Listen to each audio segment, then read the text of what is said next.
श्री सीतारामचंद्राभ्याम नमः। महर्षि वाल्मीकि प्रणीत श्रीमद् वाल्मीकि रामायण युद्धकांड 51वां सर्ग। श्री राम के बंधन मुक्त होने का पता पाकर चिंतित हुए रावण का धूम्राक्ष को युद्ध के लिए भेजना और सेना सहित धूम्राक्ष का नगर से बाहर आना। उस समय भीषण गर्जना करते हुए महाबली वानरों का वह तुमुल नाद राक्षसों सहित रावण ने सुना। मंत्रियों के बीच में बैठे हुए रावण ने जब वह स्निग्ध गंभीर घोष, वह उच्च स्वर से किया हुआ सिंहनाद सुना, तब वह इस प्रकार बोला। इस समय गरजते हुए मेघों के समान जो अधिक हर्ष में भरे हुए बहुसंख्यक वानरों का यह महान कोलाहल प्रकट हो रहा है, इससे स्पष्ट जान पड़ता है कि इन सबको बड़ा भारी हर्ष प्राप्त हुआ है। इसमें संशय नहीं है।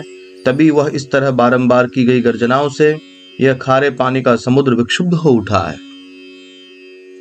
परंतु वे दोनों भाई श्री राम और लक्ष्मण तो तीखे बाणों से बंधे हुए हैं। इधर यह महान हर्षनाद भी हो रहा है जो मेरे मन में शंका सी उत्पन्न कर रहा है।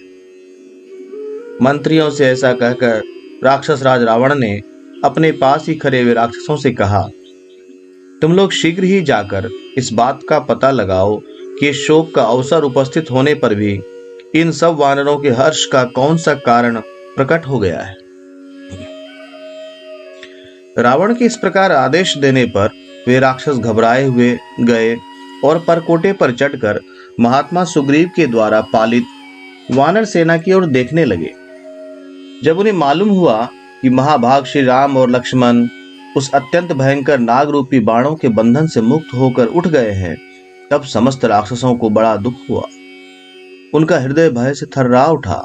वे सब भयानक राक्षस परकोटे से उतरकर उदास हो राक्षस राज रावण की सेवा में उपस्थित हुए। वे बातचीत की कला में कुशल थे। उनके मुख पर दीनता छा रही थी। उन निशाचरों ने वह सारा अप्रिय समाचार रावण को यथारूप बताया। वे बोले, महाराज, कुमार इंद्रजीत ने जिन राम और लक्ष्मण दोनों भाइयों को युद्ध स्थल में नाग रूपी बाणों के बंधन से बांधकर तथा हिलाने में भी असमर्थ कर दिया था, वे गजराज के समान पराक्रमी दोनों वीर जैसे हाथी रस्से को तोड़कर स्वतंत्र हो जाएं, उसी तरह बाण बंधन से मुक्त हो समरांगण में खड़े दिखाई देते हैं। उनका वह वचन सुनकर महाबली राक्षस राज रावण चिंता तथा शोक के वशीभूत हो गया और उनका चेहरा उतर गया। वह मन ही मन सोचने लगा, जो विषधर सर्पों के समान भयंकर वरदान में प्राप्त हुए और अमोघ थे तथा जिनका तेज सूर्य के समान था, उन्हीं के द्वारा युद्ध स्थल में इंद्रजीत ने जिन्हें बांध दिया था, वे मेरे दोनों शत्रु यदि उस अस्त्र बंधन में पड़कर भी उनसे छूट गए, तब तो अब मैं अपनी सारी सेना को संशयापन्न ही देखता हूं। जिन्होंने पहले युद्ध स्थल में मेरे शत्रुओं के प्राण ले लिए थे, वे अग्नि तुल्य तेजस्वी बाण निश्चय ही आज निष्फल हो गए। ऐसा कहकर अत्यंत कुपित हुआ रावण फुफकारते हुए सर्प के समान जोर जोर से सांस लेने लगा और राक्षसों के बीच में धूम्राक्ष नामक निशाचर से बोला, भयानक पराक्रमी वीर, तुम राक्षसों की बहुत बड़ी सेना साथ लेकर वानरों सहित राम का वध करने के लिए शीघ्र जाओ।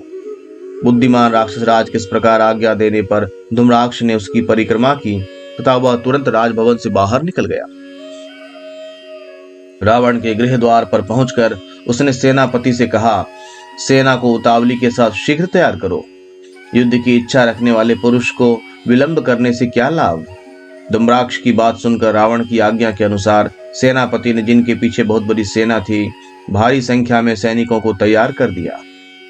वे भयानक रूपधारी बलवान निशाचर प्रास और शक्ति आदि अस्त्रों में घंटे बांधकर हर्ष और उत्साह से युक्त हो जोर जोर से गरजते हुए आए और धूम्राक्ष को घेर कर खड़े हो गए।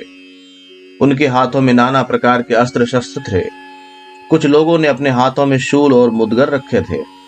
गदा, पट्टिश, लोहदंड, मूसल, परिघ, बिंदीपाल, भाले, पाश और फरसे लिए बहुतेरे भयानक राक्षस युद्ध के लिए निकले। वे सभी मेघों के समान गंभीर गर्जना करते थे। कितने ही निशाचर ध्वजों से अलंकृत तथा सोने की जाली से आच्छादित रथों द्वारा युद्ध के लिए बाहर आए। वे सब के सब कवच धारण किए हुए थे। कितने ही श्रेष्ठ राक्षस नाना प्रकार के मुख वाले गधों, परम शीघ्रगामी घोड़ों तथा मदमत्त हाथियों पर सवार हो दुर्जय व्याघ्रों के समान युद्ध के लिए नगर से बाहर निकले। धूम्राक्ष के रथ में सोने के आभूषणों से विभूषित ऐसे गधे नथे हुए थे जिनके मुंह भेड़ियों और सिंहों के समान थे। गधे की भांति रेखने वाला धूम्राक्ष उस दिव्य रथ पर सवार हुआ। इस प्रकार बहुत से राक्षसों के साथ महापराक्रमी धूम्राक्ष हंसता हुआ पश्चिम द्वार से, जहां हनुमान जी की शत्रु का सामना करने के लिए खड़े थे, युद्ध के लिए निकला। गधों से जुते और गधों की सी आवाज करने वाले उस श्रेष्ठ रथ पर बैठकर युद्ध के लिए जाते हुए महाघोर राक्षस धूम्राक्ष को, जो बड़ा भयानक दिखाई देता था, आकाशचारी क्रूर पक्षियों ने अशुभ सूचक बोली बोलकर आगे बढ़ने से मना किया। उसके रथ के ऊपरी भाग पर एक महाभयानक गीध आ गिरा।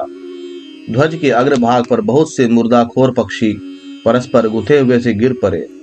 उसी समय एक बहुत बड़ा श्वेत कबंध खून से लथपथ होकर पृथ्वी पर गिरा।